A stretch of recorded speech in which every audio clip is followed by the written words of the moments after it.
नमस्कार दोस्तों,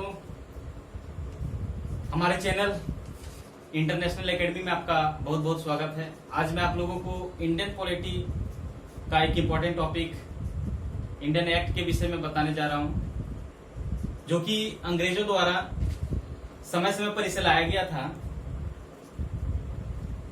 अंग्रेजों द्वारा 1757 ईस्वी में प्लासी की लड़ाई, 1764 ईस्वी में बक्सर की लड़ाई में मिली सफलता के बाद बंगाल में अपना पूर्ण आधिपत्य स्थापित करने के बाद समय समय पर कई एक्ट पारित किए गए, जो कि भारतीय संविधान के निर्माण में बहुत ही अहम भूमिका रहा।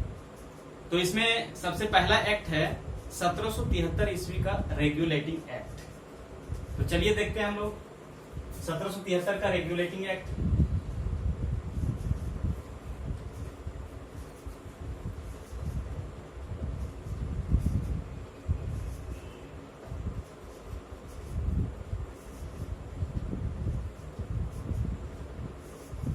इस एक्ट के द्वारा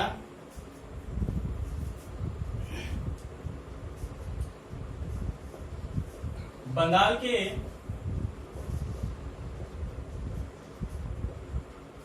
गवर्नर को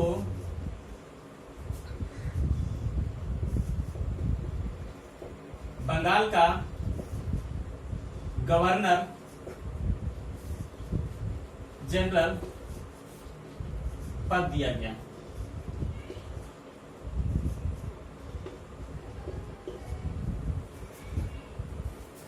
और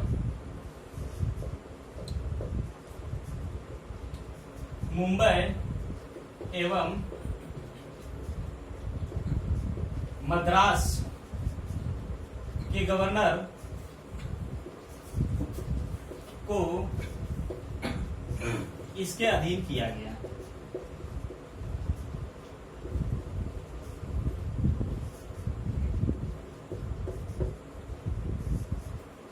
इस एक्ट के द्वारा बनने वाला प्रथम governor general Lord Warren Hastings था।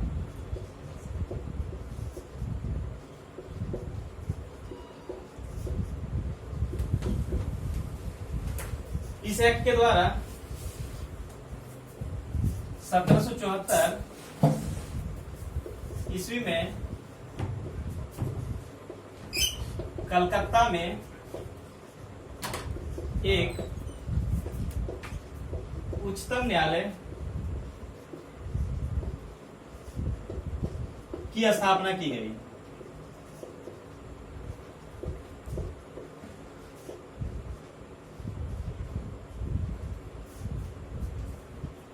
जिसमें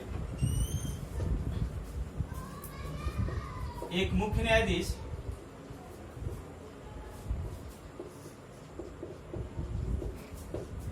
और 3 अन्य न्यायाधीश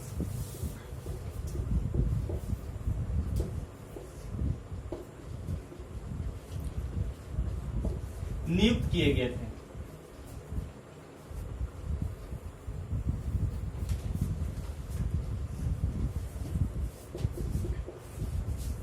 इस एक्ट के द्वारा बनने वाला प्रथम मुख्य न्यायाधीश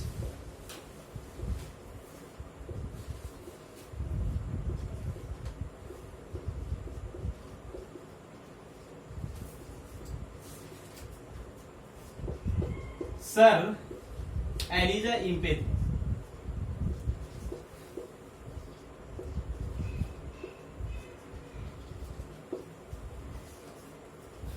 तो ये था आपका 1773 का रेगुलेटिंग एक्ट। अब आगे हम लोग देखते हैं 1784 ईस्वी का पिट्स इंडिया एक्ट।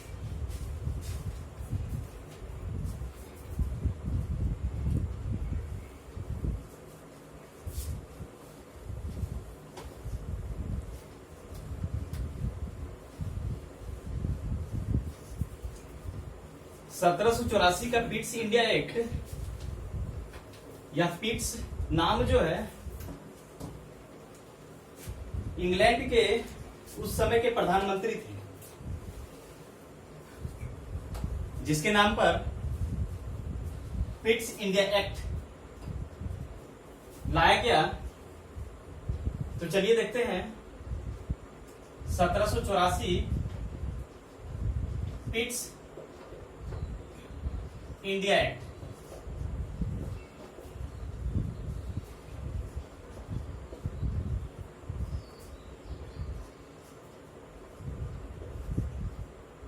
इस एक्ट के द्वारा दोहरे प्रशासन का प्रारंभ हुआ।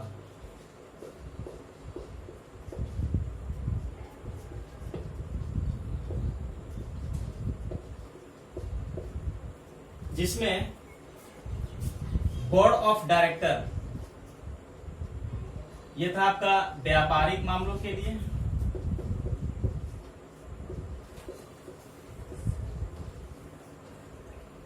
और बोर्ड ऑफ कंट्रोलर, ये था आपका राजनीतिक मामलों के लिए।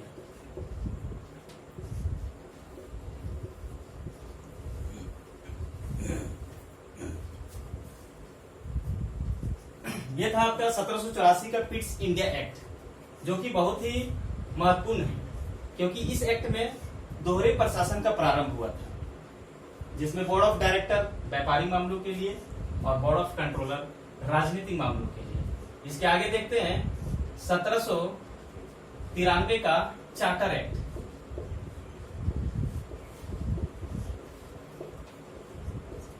इस एक्ट के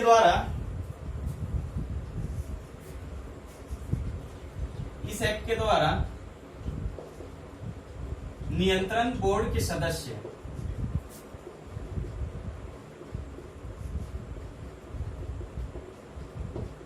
यानी कि बोर्ड ऑफ डायरेक्टर और बोर्ड ऑफ कंट्रोलर, नियंत्रण बोर्ड के सदस्यों तथा कर्मचारियों का वेतन भारतीय राजस्व से देने की व्यवस्था की गई।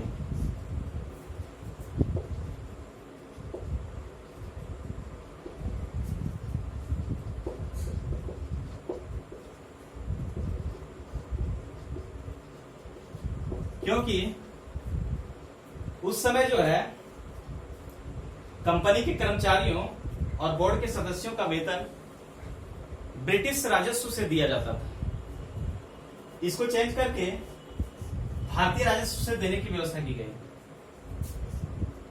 अब इसके अगले एक्ट के बारे में जानते हैं, 1813 का चार्टर एक्ट।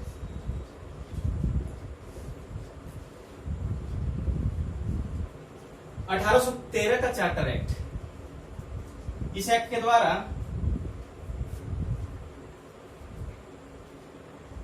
कंपनी का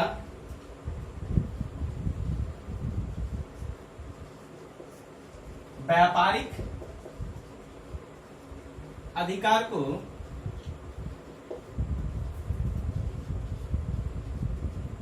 समाप्त कर दिया गया।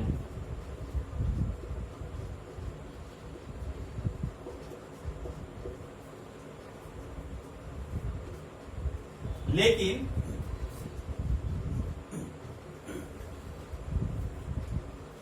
चीन और पूर्वी देशों के साथ चाय के व्यापार में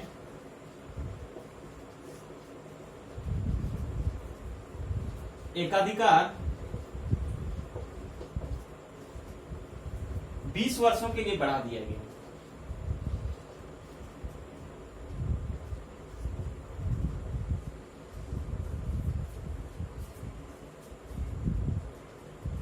इस एक्ट के द्वारा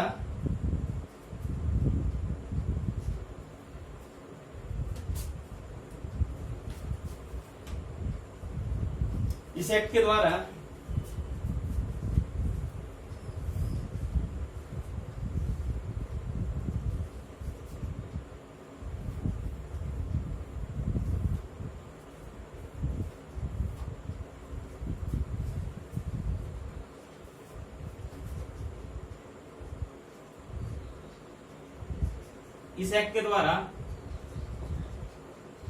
कंपनी के अधिकार पत्र को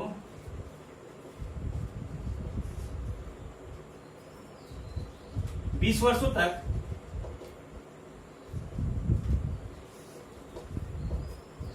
लागू रहा।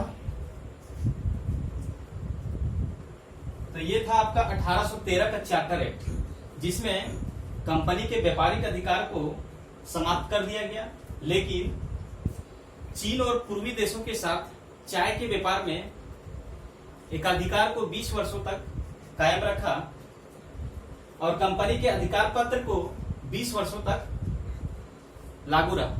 तो चलिए इसके अगले एक्ट के बारे में जानते हैं।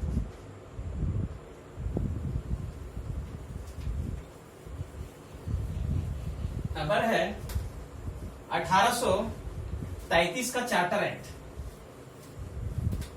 जो कि बहुत ही इंपॉर्टेंट है। 1833 का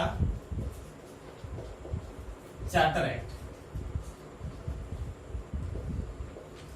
इस एक्ट के द्वारा कंपनी के व्यापारिक अधिकार को पूर्णतः समाप्त कर दिया गया।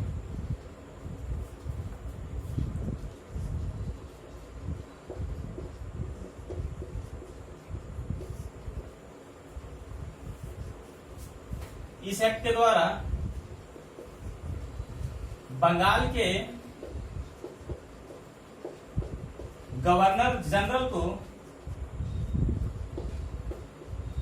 भारत का गवर्नर जनरल कहा जाने लगा।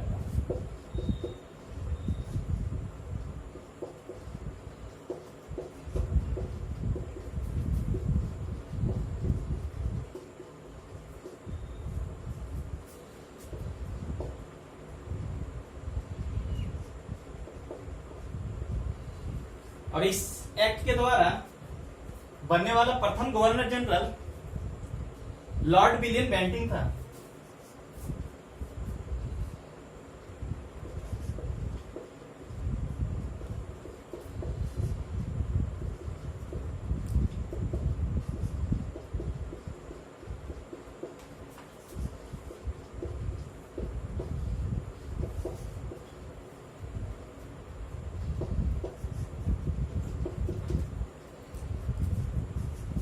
इस एक्ट के द्वारा विधिक परामर्श हेतु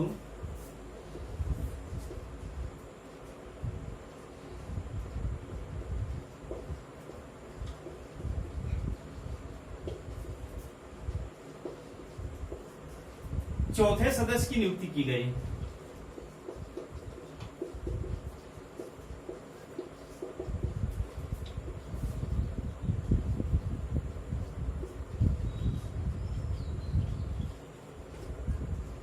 इस एक्ट के द्वारा दास प्रथा को विधि के विरुद्ध घोषित किया गया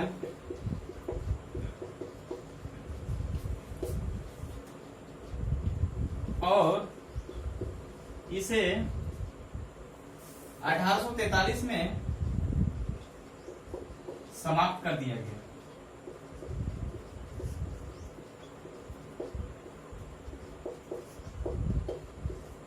यह था आपका 1833 का चार्टर एक्ट, जिसमें ये सारे महत्वपूर्ण फैक्ट थे। अब देखते हैं 1853 का चार्टर एक्ट।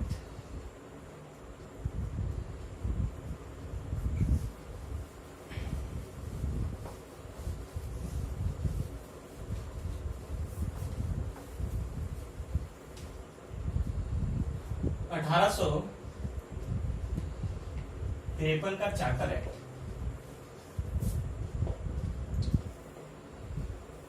इस एक्ट के द्वारा सिविल सेवा में भर्ती के लिए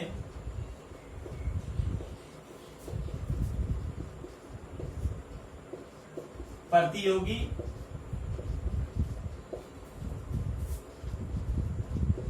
परीक्षा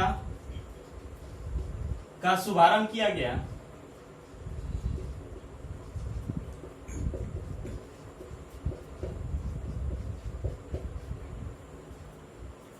और सिविल सेवा में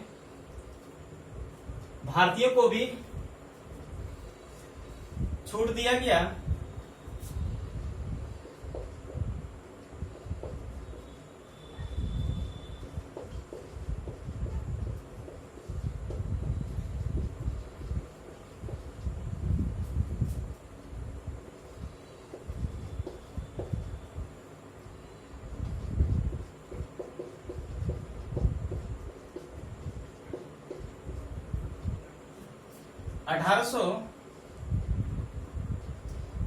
इस एक्ट के द्वारा 1854 में मैकाले समिति की स्थापना की गई।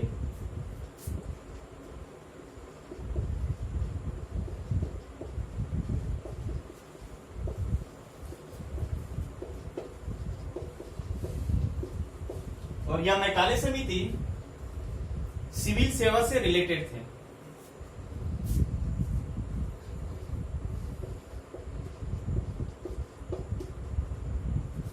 ये था आपका 1853 का चार्टर एक्ट। अब आगे देखते हैं 1858 का भारतीय शासन अधिनियम।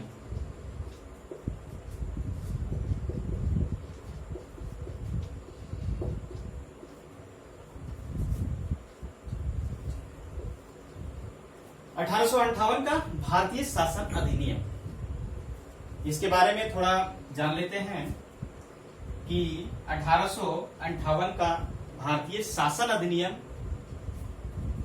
शासन अधिनियम नाम कैसे पड़ा। तो 1700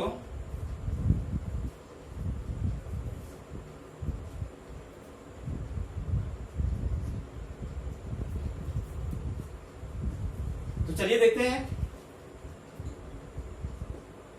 1857 में 1857 की क्रांति हुई थी, जिसमें अंग्रेजों द्वारा भारत का शासन सुचारू रूप से चलाने के लिए अंग्रेजों द्वारा यह अधिनियम लाया गया था, जिसका नाम है भारतीय शासन अधिनियम। इस अधिनियम के द्वारा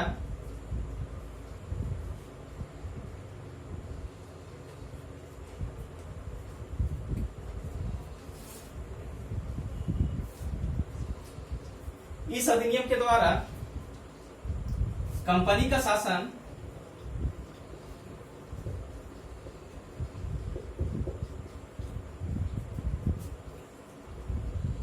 भारत से लेकर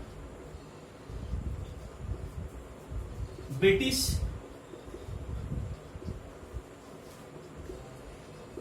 क्राउन के हाथों में सौंपा गया।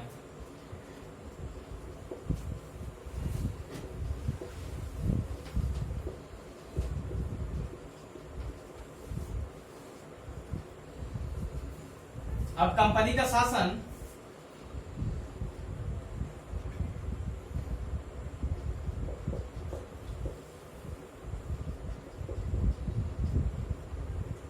रानी विक्टोरिया के हाथों में दे दिया गया।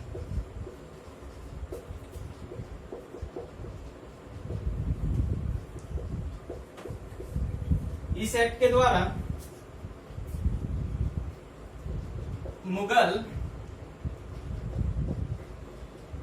मुगल सम्राट के पद को समाप्त कर दिया गया।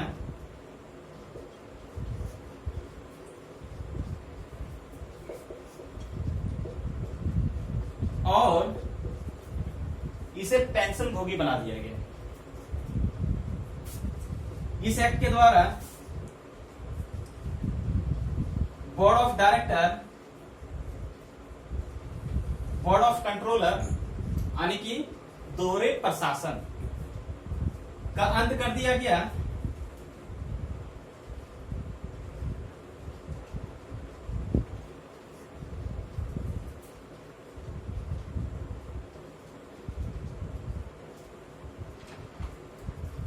इस एक्ट के द्वारा भारतीय सचिव के पद का सृजन किया गया।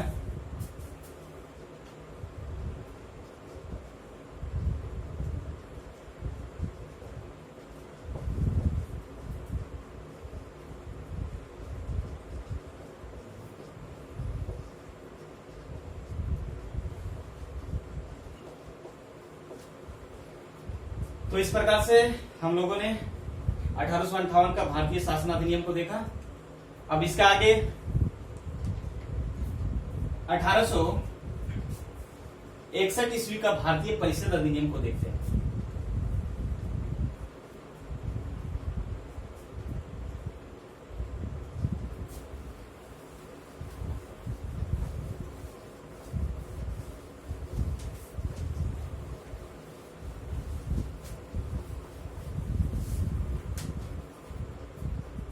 अठारह सौ 61 का भारतीय परिषद अधिनियम।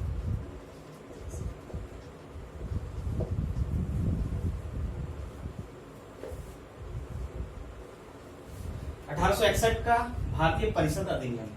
इस एक्ट के द्वारा गवर्नर जनरल को पहली बार अध्यादेश जारी करने की शक्ति प्रदान की गई।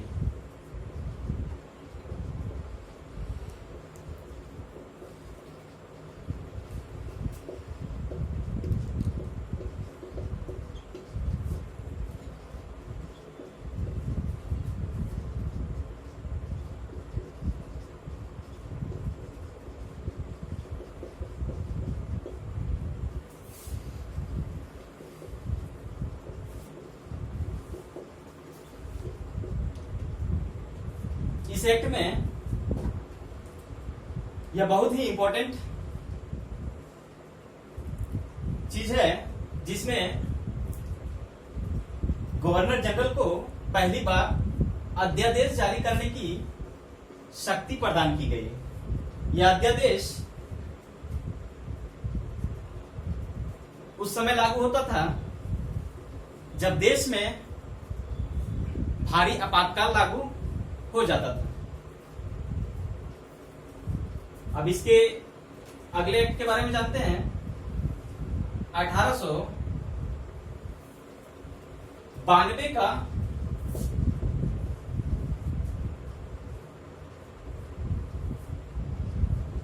भारतीय परिषद अधिनियम।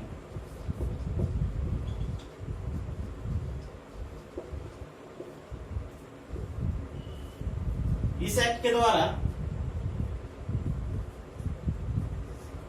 एक्ट के द्वारा अप्रत्यक्ष चुनाव प्रणाली की शुरुआत की गई।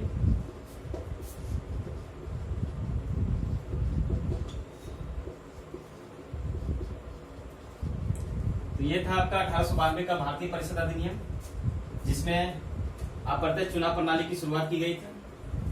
अब आगे देखते हैं 1909 का मार्ले मिंटो सुधार।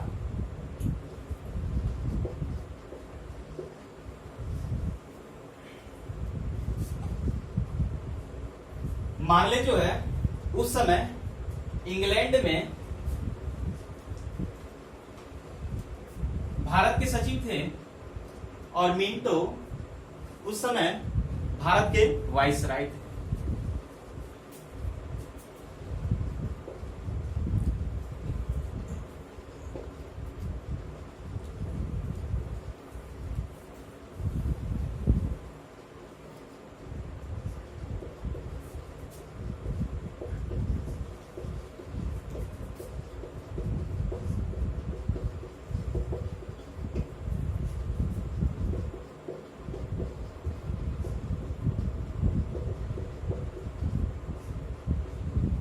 इस एक्ट के द्वारा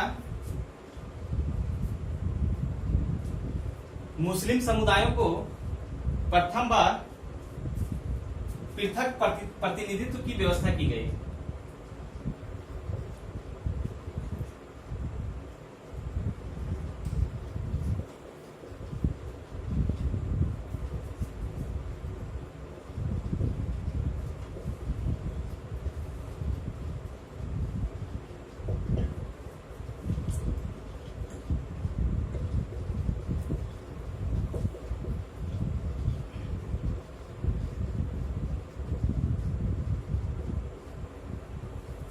इस एक्ट के द्वारा मुस्लिम समुदायों को यानी कि मुस्लिम समुदायों का चुनाव जो है और उसमें डाले गए मत मुस्लिम मतदाता ही कर सकते थे।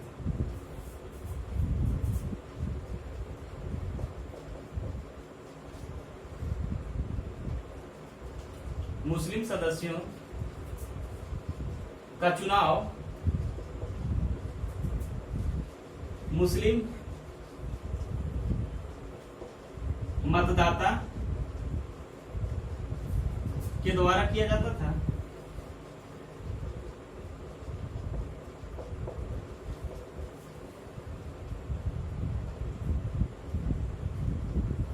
और इस एक्ट में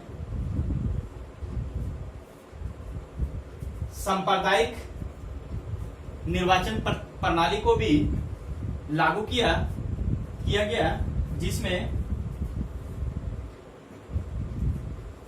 लॉर्ड मिंटो को सांप्रदायिक निर्वाचन का जनक कहा जाता है।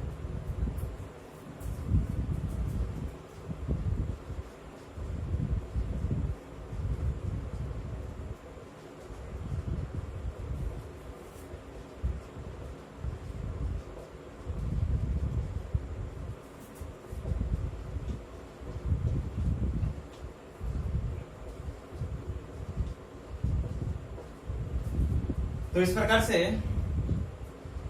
हम लोगों ने 1909 का मार्ले मिंटो सुधार के बारे में देखा, जो कि बहुत ही इंपॉर्टेंट था। आगे फिर हम लोग देखेंगे 1919 का भारतीय शासन अधिनियम।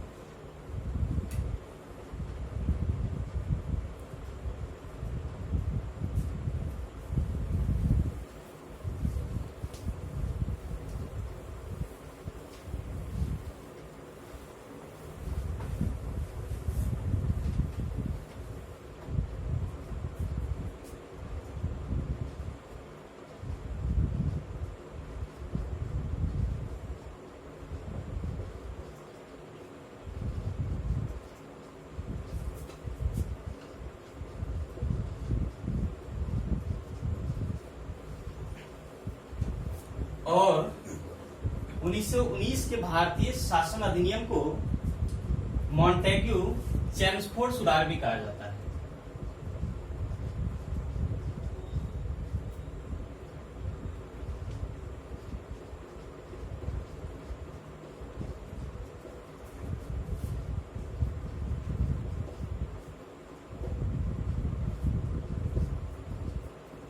यह मॉन्टेग्यू उस समय भारत के सचिव थे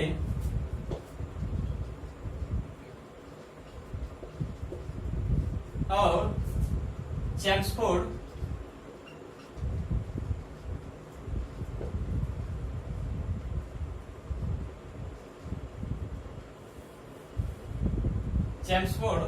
भारत के वायसराय थे। यहां पे लिखना चाहिए था।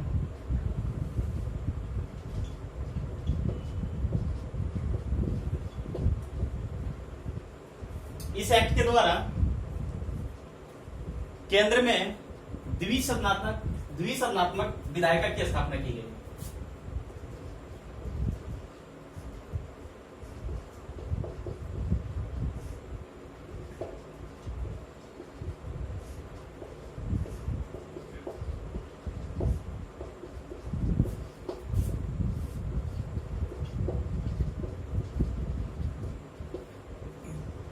जिसमें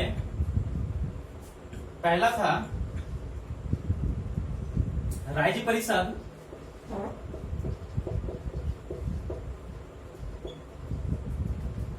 जिसका कार्यकाल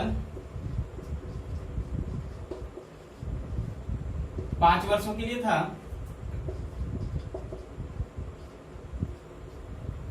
और इसमें सदस्यों की संख्या 60 थी। दूसरा केंद्रीय विधायिका,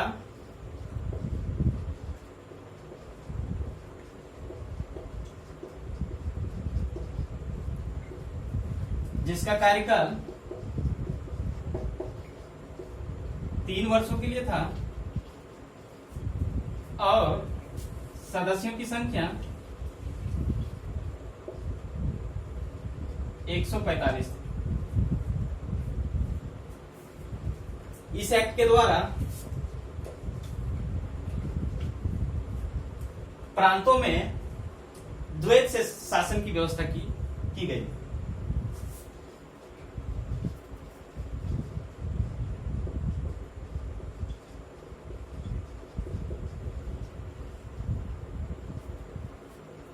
जिसे 2 भागों में बांटा गया था।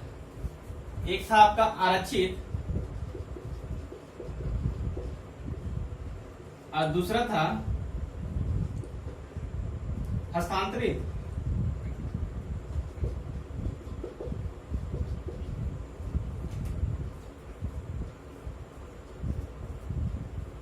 इस एक्ट के द्वारा महिलाओं को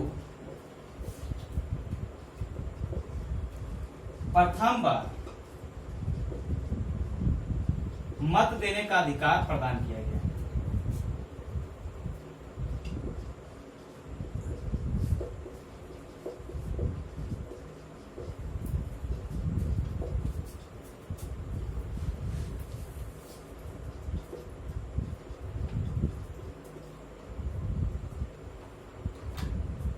और इस एक्ट के द्वारा ली आयोग की सिफारिश पर